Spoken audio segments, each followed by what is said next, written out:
Hi everyone, this is a training on step 2 of the 10 steps program, which is personal and professional development. And I'm going to bring a PowerPoint up in a minute and go through why step 2 is so important. And we do say it's the most important step. And I'm going to cover hopefully enough information to help people realize that it's really underpins everything that we do in the business. So hopefully you can watch this video and give it some, hopefully it will give you some food for thought about why we do what we do. And I'll explain. It's quite a structured program that we use for teaching people step 2. And this video is designed to help people get a good, get a grip of it really, and work out what we're doing in the business. So I'm going to go through various things with you, and let me just bring up my other screen. Okay, so personal and professional development, it is the most important step, but we find also curiously that it's often the most neglected step, which is kind of frustrating really for us sometimes. But I think the reason why it's neglected is because people don't understand the importance of doing it. So what I'm going to try to answer in this training is why it's so important to do it. And one of the reasons for that is that lots of people, when they join our business, come into the business and they may have had, you know, difficult experiences. They may have had financial problems. They may have had issues of confidence, of, you know, maybe financial hardship. Maybe they've been through a bad relationship, and maybe they've had years of negative programming coming into the business. So I think it's really important that people recognize that.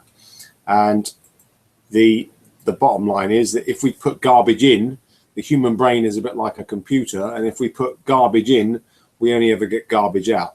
So we have to counterbalance or counteract the negative that people experience, both when they join our business, but also what's happened to them previously. And we have to try to develop ourselves so that we can see the opportunity for what it is. So this therefore covers why we do what we do and how to do what we do. So this process of personal and professional development covers the why to build the business and the how to build the business, because there are a number of things in both of those areas which are fundamentally, crucially important.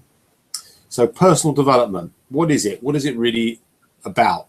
What it's really about is an individual having a vision for their future and having a clear mental picture of where they're going in their life. And most people, when they join our business, didn't go to school and college with a view to becoming clean easy distributors. They usually came here almost by accident as a result of things going wrong, i.e. they had more money going out of their bank account than they had coming into the bank account, which was the case with me. Or it might be that they're struggling to pay for the lifestyle that they would like. And so we don't join because we feel passionate about putting catalogs out. But what we have to do is we have to accept that there are tasks that we will need to complete. And the best way of doing that is to get passionate about our future. So the question is, do you have a vision for your future? Do you have a clear mental picture of where you're going in life? Because once you have that in place, you naturally become more passionate about what you're doing, and you become more motivated about what you're doing, and you therefore will take the action that's necessary. But if we haven't got a vision of why we're doing it and where we're going, the action will never take place, and we'll always find things interrupt us, because the reality of our business is all of the things that we need to learn are actually easy to do, but they're also easy not to do. So we need to develop a vision of where we're going so that we become passionate about our future. And that's really important. So it really involves you developing some plans and some goals about why you're doing the business. Why did you join the business? Where do you want to be in 3 months, 6 months, 3 years from now? And once you've got all that in place, the action becomes relatively easy. The planning becomes a matter of, it's simple, really. So we need to also take risks, though, in our development, because we need to sometimes do things which make us feel uncomfortable. And that could be picking up the telephone, speaking to someone. It could be speaking on a webinar. It could be speaking at a meeting. It could be coaching a new distributor who's frustrated. It could be lots of things. But that requires, development on our side. And it means that sometimes we have to do things which make us feel uncomfortable. So I call that taking risks. But it also involves a period of reflection and assessing and measuring our own performance, which is really important. So when we say assess progress, we need to work out, are we on track or are we off track? And are we developing ourselves in the business? Are we acquiring more skills? Are we informed? Because we need to be informed so that we can inform other people. And then we also need to observe results and basically watch and monitor the progress of the actions that we're taking to measure our performance and then to help other people measure their performance. And all of those things require more self-awareness. So you have to know yourself. You have to know what your strengths are, what your weaknesses are. And it takes emotional security to actually coach other people in the business. And so all of these skills are things that you can develop. But first things first, you have to get passionate about your future and have a vision of your future. But that's really what personal development is about. It deals with why we're doing things. So the question is it hard work? Is building a clean, easy business hard work? And here's a picture of some people carrying some bricks. And this reminds me of a story about a guy who was walking along and he saw this building site, which was full of rubble. And there was all these guys carrying bricks. And he decides to go and find out what they're doing. So he asked the first guy who was carrying some bricks, excuse me, what are you actually doing? And this guy was a bit surly. He was a bit grumpy. He said, I'm carrying all these bricks. What does it look like? And he was kind of a bit, flustered and a bit harassed. And so undeterred, he went on to the next guy. And the second guy was a bit more placid, a bit more laid back. And he said, excuse me, can you tell me exactly what you're doing here? And the guy said, yeah, I'm building a wall. And he thought, oh, that's interesting. And then he goes to the third guy and he asks the third guy, as he approaches the third guy, he notices the guy's cheerfully whistling a tune as he carries his bricks. And he says to the third guy, excuse me, can I just ask you what you're doing? He says, yeah, we're building a church. It's going to be fantastic. It's going to have stained glass windows, extensive car parking. It's going to have a crystal spire, and people are going to come from all over the country to see it. And he was so enthusiastic and positive about what he was doing. And he was cheerfully whistling a tune as he hauled his bricks. So there we have an example of 3 people doing the exact identical tasks, but 3 completely different levels of attitude. And this is part of personal development. The first guy, you remember, was a bit grumpy, a bit surly, and I call that a pessimistic mental attitude, because the person is focused only on the task itself. And if we just focus on the task itself, which could be, for example, putting catalogs out in the rain, or it could be picking up the telephone when we've had a long, hard day, or maybe we've had an argument with our boyfriend, or whatever it might be, and we don't really feel like doing it. We're just focused on the harshness of the moment. And sometimes in our business, the harshness of the moment is real. It's not an imaginary thing, it's a real thing. So there's no point in denying that it's there, because no one really wants to go and put out catalogs, usually, if it's pouring harbor rain or it's really cold, or whatever the task is. So the first guy, who was a bit grumpy, was what I call a pessimistic level of attitude, because he was just focused on the task itself. But you'll remember the second person was more kind of laid back, more placid, and I call that a professional attitude, which is, if there's work to be done, I'm just going to get on with it. And sometimes that's a kind of like grudging acceptance, but that's the second level of attitude. Now, we have lots of people that come into our business in that kind of mindset, that kind of attitude, and usually when that happens, we're really pleased that they're not like the first guy. But I believe that if you've got that sort of attitude, that's good, and you'll make some progress. But ultimately, you won't be really, really successful in the business if you just kind of got an acceptance that if there's work to do, you'll get on with it. And lots of people characterize people like that as steady eddies in our business. You'll hear this expression, I've got a few steady eddies, and they put their catalogs out and they come to meetings and they do quite well. And that's okay, actually. But ultimately, they're not hugely successful. The third category, though, the guy that was whistling the happy tune, is totally different. And he was happy in his work because he was focused on the outcome, or he was focused on the meaning that he attached to the work. In other words, his attitude was purposeful, or what I call full of purpose.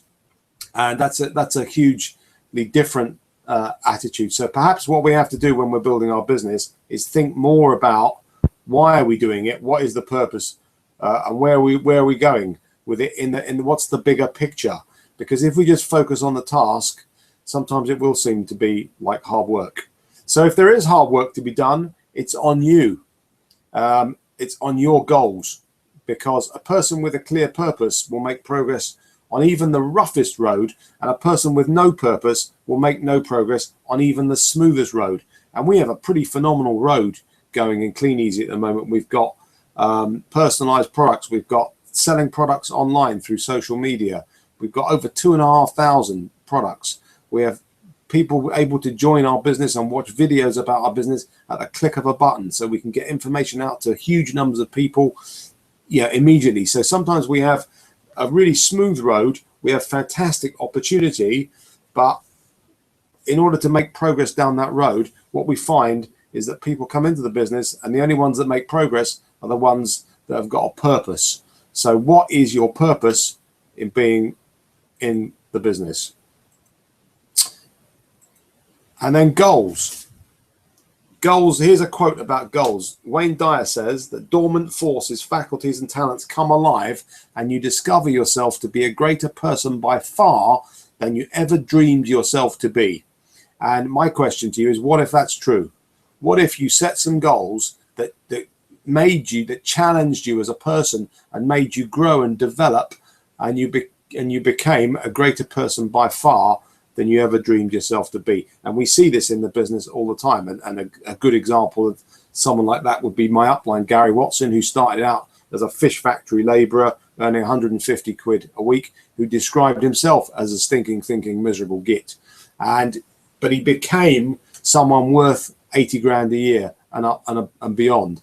And I think that it's really interesting that when we set goals, lots of people think about cars, houses, and holidays. But what we actually need to be thinking about is what we can become.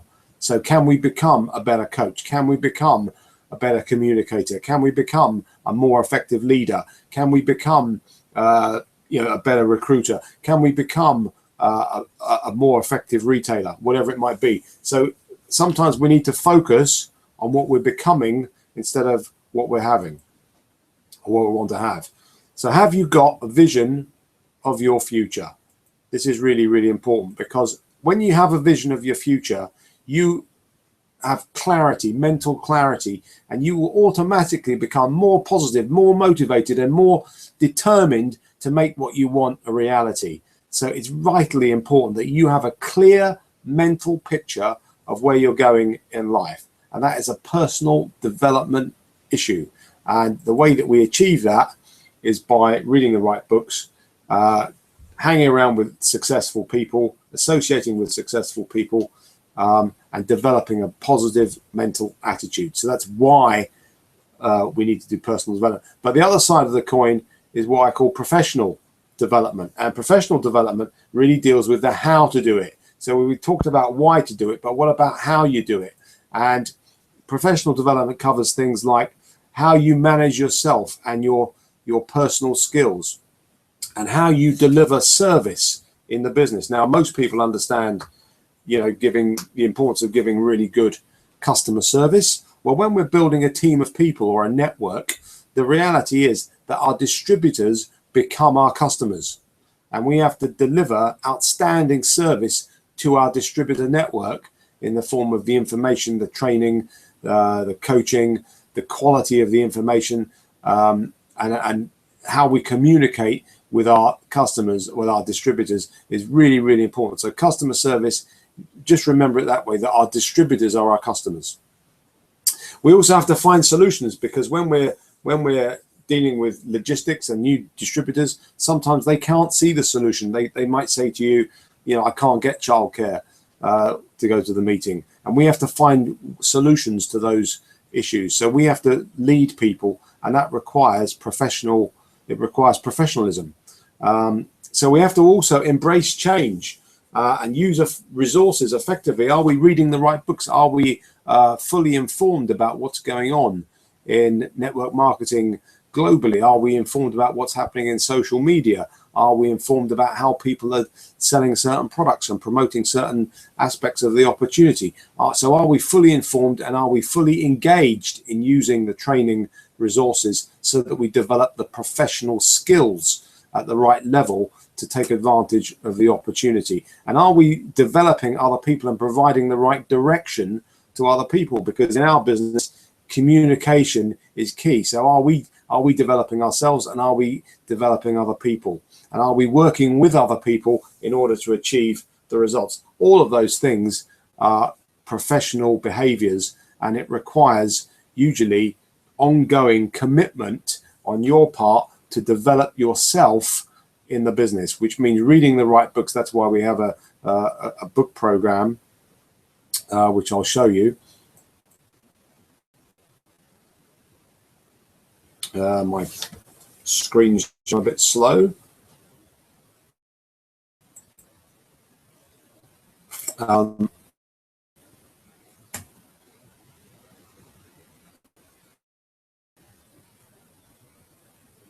Okay. Seems to have a technical problem here. So skills and knowledge. It's finally come up. Why is it important to have skills and knowledge? And the 10-step program, they cover a wide variety of issues within personal and professional development. But obviously, for example, GoPro, the subtitle of GoPro is How to Become a Network Marketing Professional, which is just exactly what I'm talking about. Sums it up really well. Beach Money explains how to get things like momentum and what the difference between linear income and residual income. So if you're a new distributor, you need to understand that. We also have books like Skill with People, The Art of Dealing with People, 7 Strategies for Wealth and Happiness. All these different areas cover lots of different aspects of the business. And then we get into the core books about network marketing and leadership. So these are really, really valuable tools to increase our skill level and our knowledge level and both our personal and our professional development, because some of them deal with the why-to, like 7 strategies, and some of them deal with the how-to, and some of them deal with both. But there's 10 books that if you read and study and answer the questions on our program, you will develop yourself as a leader in the business. And the reason why that's important is that it's vitally important that everyone develops a strong and positive image of themselves. And usually what we find in the business is that people go through a mental process of self-doubt, where they start to question, you know, are they good enough? Will I make it? Can I really do this? And everybody goes to meetings and gets really motivated, and that's great. But what happens in their quiet moments on a Monday morning or a Monday night when they're on their own? What's their self-talk like? What do they, in their quiet moments, do they really believe that they can take on the challenge and come out the other side on top? And personal and professional development is massively important in that process of you seeing yourself as successful in the business, you developing the right levels of confidence to take on the challenge. So it's a case of strengthening and evolving the image you have of yourself. And in other words, as I was saying earlier about when we set our goals, the question is, who are you really? How do you see yourself And can you set some goals that will help you become more effective in the business? Because it's most people focus on what they want to have. So everybody wants more money. So we set goals to have more money, when in reality, what we need to do is to set goals to become more effective and more valuable in the marketplace. So which is usually a skills issue in many cases. So as we develop more skills and we become more effective, we become more valuable, and then we can have bigger incomes. So what can you become? Who are you becoming in the business? Here's the 4 stages of learning though. And this can be summarized as the analogy we use is a bit like learning to drive a car. So as we go through the 10 steps program, and step 2 in particular, when we start the process, most people come into the business and they have extremely limited knowledge and understanding of what the business is really about. So you could say they're unconsciously incompetent. In other words, they don't know that they don't know. And then they go to the next stage, which is consciously incompetent, where then they start to realize that there's more to the business than meets the eye, and their immediate initial perceptions of the business weren't quite right, and they now begin to have their eyes opened by the potential of the business, and they can begin to see the bigger picture, but they're not yet ready to take advantage of it because they haven't learned exactly what they need to do to grow their business. And then the 3rd stage is when we become consciously competent, which means that we now can do some basic things. We probably have got some customers, we've learned how to retail, and maybe we're learning how to introduce people and expand our network, but we're still having to think about it on a conscious level. So it's a bit like the car driving analogy, is that we're driving down the road with our driving instructor, and the revs in the engine are getting higher and higher and higher. So we think to ourselves, I need to change from 2nd gear to 3rd gear. So I need to put my left foot on the clutch and move the gear shift, and that's how it works. So we know what to do, but we're consciously having to think about the process, where that means we're consciously competent. And then the final stage is where we become, that's the key, where we become unconsciously competent, which means that we can really do it without thinking about it. So just as once you've been driving for a few years, you go on journeys of 10 miles, 15 miles, and you just drive the car and you don't even have to think about what you're doing. You could be listening to the radio, talking to people on the telephone, on the hands-free, or talking with your kids, and you don't really think about anything else because you can do it without thinking about it. And building our business is exactly the same. And everybody starts in the same position usually, of being unconsciously incompetent, which means they don't know what they don't know that they don't know. But eventually, if you go through the program, you will become competent and confident in every aspect of the business, and you can do it without thinking about it. So that's the 4 stages of learning. Now, we're nearly through to the final part of this presentation about step 2, which is personal and professional development. And having gained some knowledge, it's really, really important that we measure our performance, because you can't manage what you don't measure. So in the 10 steps, there are 3 competence levels: competence level 1, competence level 2, and level 3, and they cover each of the 10 steps. So competence level 1 deals with steps 1 to 4 and so on. Competence level 2, 5 to 7. Competence level 3, 8 to 10. And the reason for that is the steps themselves are sequential, which means they come in a logical, natural order. And we just need to work through. So steps 8, 9, and 10 are the leadership steps. So you don't naturally get good at those before you've done the first 6 or the first 7. So it's a bit like using the driving analogy. We don't teach people how to do handbrake turns on their first driving lesson. So level 3 is done after you've mastered and become competent at levels 1 and 2. And then once you've done competence level 3, we then have a leadership program: leadership level 1, leadership level 2, leadership level 3. So this is a structured program of learning for every new business builder that comes into our business. And all they have to do is read the workbooks, read the core books, go through the checklists, and so that they can measure their own performance so that they understand themselves that they're competent and they can do it.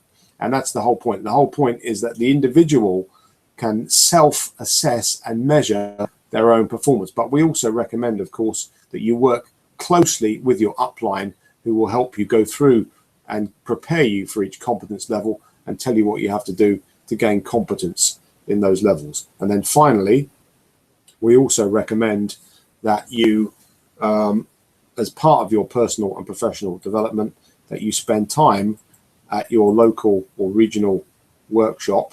And that is really, really important, that once a month you go into the coaching program and you attend the webinars and the workshops, and you associate with other professional network marketers. And in doing that, you will certainly develop your confidence and your competence in the business. So that basically completes training on 2.